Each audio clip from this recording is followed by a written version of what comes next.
ஒரு நாட்டில் வளமும் பசுமையான வயல்கள் நிறைஞ்ச ஒரு அழகான ஊர் இருந்துச்சு. அந்த ஊர் மக்கள் எப்பவும் சந்தோஷமா, அமைதியா, பெருமையா வாழ்ந்துட்டு இருந்தாங்க. அந்த ஊர் குழந்தைங்க எல்லாம் அவங்க தாய்மொழியில பாட்டு பாடி சந்தோஷமா இருந்தாங்க.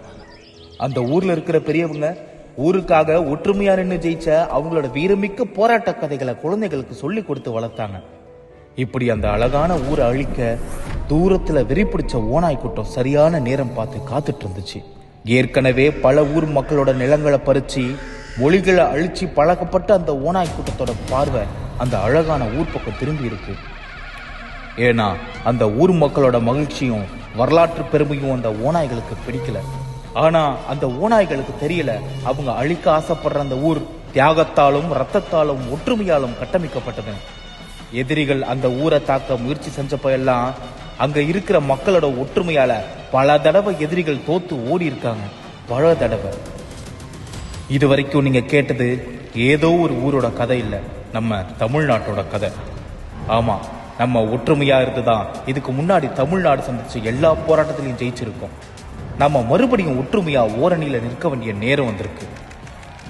ஒரு சதிகார காவி கூட்டம் நம்மளை அழிக்க திட்டம் போட்டுட்டு இருக்காங்க. நீட் தேர்வு மூலமா நம்ம மாணவர்களோட மருத்துவ கனவை சிதைக்க பாக்குறாங்க.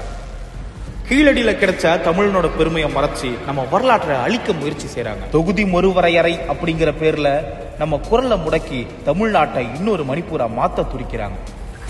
மும்மொழி கொள்கை மூலமா இந்திய திணிச்சு தமிழை அழிக்கவும் 100 நாள் வேலை திட்ட தொழிலாளர்களுக்கு சம்பளம் தராம நம்ம நிலத்துக்கு சொந்தமான மக்களையே பட்டினி போட திட்டம் போடுறாங்க.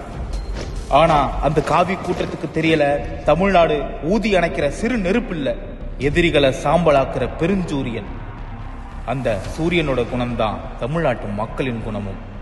தமிழ்நாட்டு பெண்களுக்காகவும் இளைஞர்களுக்காகவும் நாம ஒன்றிணைந்து போராடி இருக்கோம். நம்ம மாணவர்களோட கனவுகள் நிராகரிக்கப்படும் போதும் நாம ஒன்றிணைஞ்சு போராடி இருக்கோம். இதுக்கு முன்னாடி பல முறை நம்ம நிலத்திற்காகவும் உரிமைகளுக்காகவும் ஒன்றிணைஞ்சு போராடி இருக்கோம், ஜெயிச்சும் இருக்கோம். அதே வீரத்தோடு இப்போ மறுபடியும் ஒன்றாய் ஓரணியில் திரண்டு நம் மண், மொழி, மானம் மீது தொடுக்கப்படும் போருக்கு எதிராக சாதி, மதம், அரசியல் கடந்து ஒன்றிணைவோம். நம்மை ஒடுக்க நினைக்கும் காவி கூட்டத்தை விரட்டி தமிழ்நாட்டை காக்க முதலமைச்சர் மு.க.ஸ்டாலின் அவர்களின் ஓரணியில் தமிழ்நாடு முன்னெடுப்பில் இணைவோம். ஓரணியில் தமிழ்நாடு.